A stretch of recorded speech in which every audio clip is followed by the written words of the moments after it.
Kolkata RG Kar medical student కేసులో రోజుకో twist బయటపడుతూ ఉంది. ఈ కేసుని ఎప్పుడైతే సిబిఐ హ్యాండ్ ఓవర్ చేసుకుని ఇన్వెస్టిగేషన్ చేస్తుందో అప్పటి నుంచి రోజుకి ఒక్కొక్క ట్విస్ట్ బయటకు వస్తూనే ఉంది. రీసెంట్గా సిబిఐ వాళ్ళు బయట పెట్టింది ఏంటంటే మమితా గారికి రోజు డైరీ రాసే హ్యాబిట్ ఒకటి ఉందంట. సో ఇన్సిడెంట్ జరిగిన రోజు అంటే ఆగస్ట్ 8న తను వాళ్ళ ఫ్రెండ్స్తో కలిసి డిన్నర్ చేసింది. డిన్నర్ అయిపోగానే వాళ్ళ ఫ్రెండ్స్ వెళ్ళిపోయారు. తిను రెస్ట్ తీసుకోవడానికి సెమినార్ హాల్కి వెళ్ళింది. ఆ సెమినార్ హాల్లోనే తను డైరీ కూడా రాసింది. తర్వాత కొన్ని గంటలకి తనను ఇలా చేసి చంపేశారు. సెమినార్ హాల్లో తను చనిపోయిన ప్లేస్కి కొంచెం దూరంలో తన డైరీ పడిపోయి ఉంది.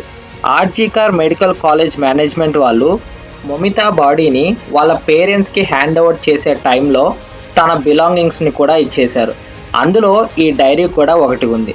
వాళ్ళ పేరెంట్స్ ఆ టైంలో తన డైరీ ఓపెన్ కూడా చేయలేదు.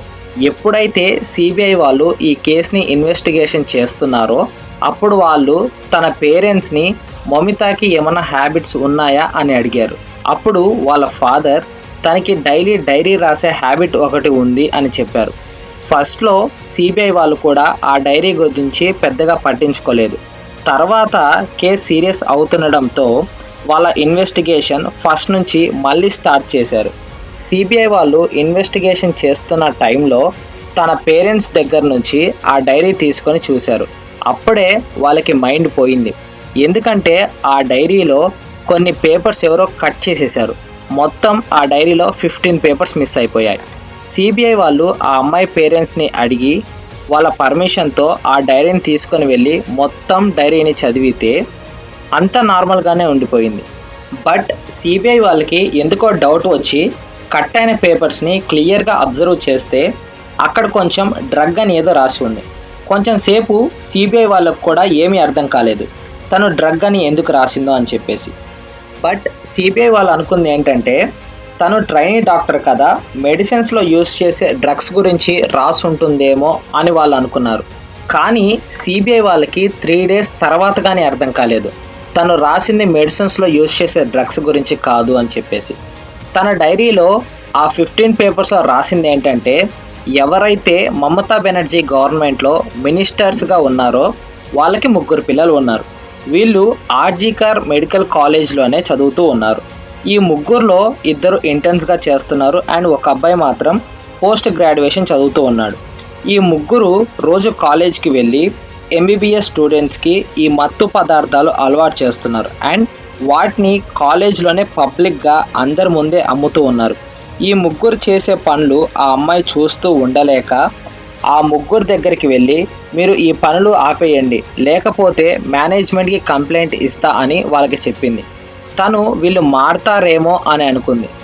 బట్ వాళ్ళు 2 days సైలెంట్గా ఉండి మళ్ళీ వాటిని అమ్మడం స్టార్ట్ చేశారు.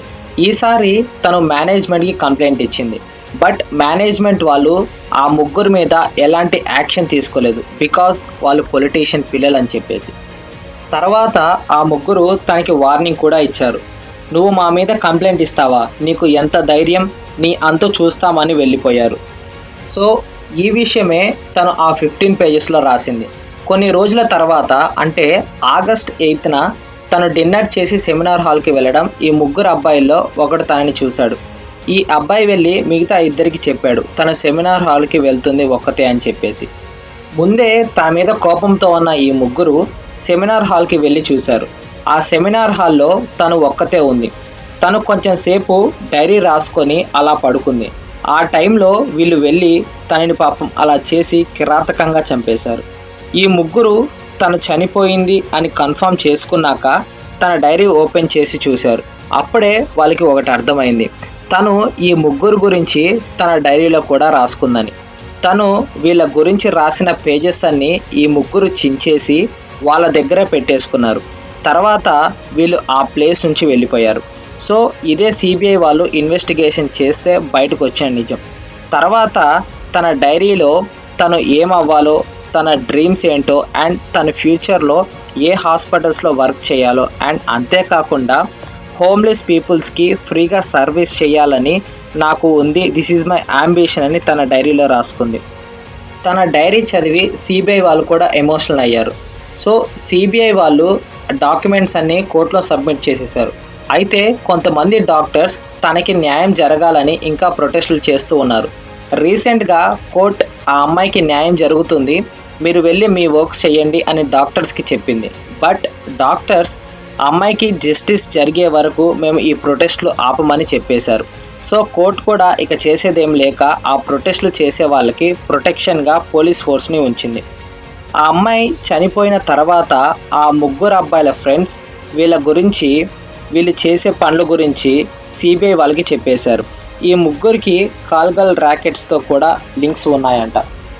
సో ఇది ఫ్రెండ్స్ ఆ అమ్మాయి డైరీలో మిస్ అయిపోయిన 15 పేజెస్ స్టోరీ గురించి. అయితే అసలు ఇప్పటి రోజులు ఎలా ఉన్నాయంటే ఒక తప్పుని తప్పు అని చెప్పినా తప్పు అయిపోయింది. ఇలాగా ఇండియాలో ఎవ్రీ 16 minutesకి ఒక రేప్ కేసు ఫైల్ అవుతుంది. ఇలా చేసే వాళ్ళని జైల్లో పెట్టి ఫుడ్ పెట్టి పెంచడం కన్నా నడి రోడ్డులో వాళ్ళకి పెద్ద పనిష్మెంట్ ఇస్తే దీనిని చూసిన అబ్బాయిలు ఏ అమ్మాయి వైపు వెళ్ళాలన్నా కూడా వణికిపోయేలా ఉండాలి. సో మన ఇండియాలో ఉన్న లాస్ అండ్ పనిష్మెంట్స్ మీద మీ ఒపీనియన్ ఏంటో డెఫినెట్గా కామెంట్ చేయండి. అండ్ మన ఛానల్ని సబ్స్క్రైబ్ చేసుకోండి. ఈ వీడియోని కూడా నలుగురికి షేర్ చేయండి. Thank you. జై హింద్.